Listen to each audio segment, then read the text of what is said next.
Today, I'm speaking with Jean-Yves Heude. Jean-Yves is an FMCG mastermind that we have collaborated with on many projects at Tiny Hunter. He spent 25 years in blue chip FMCG companies globally, including 5 years as CEO of Kellogg's ANZ and head of strategy across Asia Pacific. What does this mean? It means he has serious superpowers, especially when it comes to negotiating with the big guns. And by that, I mean Woolies and Coles. Jean-Yves has been harnessing his impressive background experience for the past 9 years in his own business, Chessmate Consulting, to guide local family businesses through the ever-evolving and volatile world of FMCG in a very pragmatic way. Originally from Europe, but now an official Aussie, today we're digging into current market trends and how to win on the supermarket shelf. So, Jean-Yves, let's get straight into what you see as the biggest challenges in FMCG right now, especially with the shifts that COVID has brought to the industry. Hi, Jodie. That's a real good question. Actually, during COVID time, people in FMCG and everyone working with supermarket had a pretty good time because there was no inflation and a lot of people were eating more from supermarket because they were not going to restaurants. Now we are after kind of COVID. It's a completely different picture, and most companies, if not all of them, are really facing two big challenges. The first one is volume, and volume meaning that anything you try to import from abroad or you export has got a lot of challenges because you're never too sure when you're going to receive your ingredient or packaging or stuff like that. So you're living in a world where planning for volume and selling is very difficult.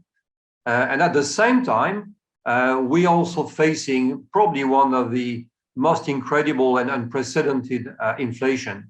A good example is a container. A container 3 years ago was about $1,500 to bring something from China or Asia. Now it's between $9,000 and $10,000. In front of that, I mean, most companies have to consider price increase. And when it comes to price increase, as everybody knows, it's always a big challenge to get your price increase accepted by the big retailers, specifically Woolies and Coles. But again, what I know is there are tactics that they are using, tactics they've been importing from Europe, and there are ways to get through that. So with these pressures in FMCG, which I guess, you know, there are a lot of pressures when we're not talking about COVID or post-COVID, you know, what role do you see brand playing and how important is it with the pressures that FMCG brands face? At the end of the day, the number one key success factor remains the brand itself. The fact that the brand is very well positioned, it's actually quite relevant and unique. And that's the two elements that define the strength of a brand. Relevant being what? Meaning that it's on trend and consumers are interested in the offer, but it has to be unique as well, because if what you're doing is what consumers want, but you've got 5 or 6 competitors having pretty much the same type of product and offer, then you're immediately in a very big price battle, and it's difficult to win. So the brand is actually always the number one thing that makes you win. Companies starting from nothing have been able to fight and to win even against the big multinationals. Well, one of the famous example being Red Bull. One guy started on his own, 25 years old and so on, with limited experience, and he's been able to take on the big Coca-Cola and Pepsi and win.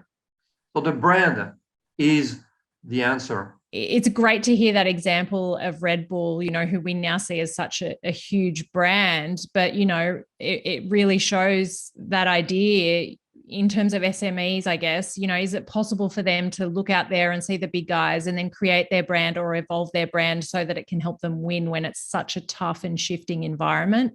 Most people think that to win in this industry, you need a lot of millions that you put in advertising.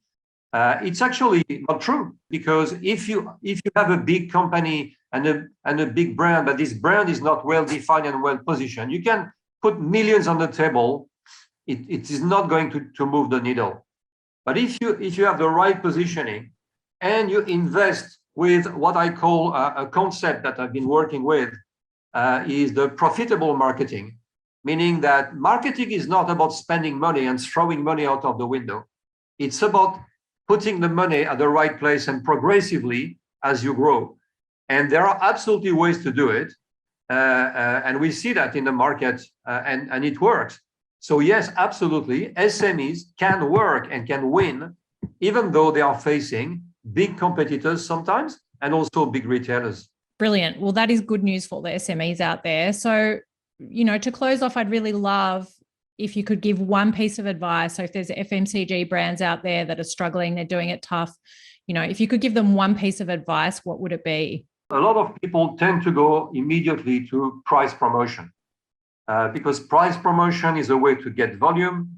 You in a way, you buy volume, but it's not a sustainable model. And the reality is you might get a little bit of volume, but very quickly you dilute your margin in such a way that ultimately you're going to destroy your business. But fundamentally, what you need to do is go back to your brand. The brand is your number one asset.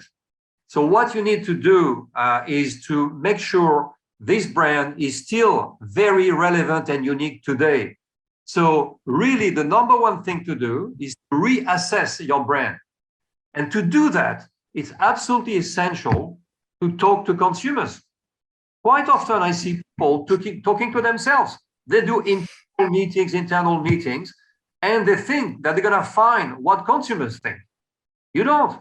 You need to talk to them. Now, reassessing your brand, making sure it's really strong by talking to consumers, that's the way to get through a big storm and a difficult time. Brilliant advice. I love that, especially the reminder that brands should not be talking to themselves. They need to get out there and talk to consumers, because it sounds kind of obvious when you say it like that, but a lot of people do make that mistake. So thank you so much for sharing your wisdom with us today. We really appreciate it. Thank you. Thank you very much for having me.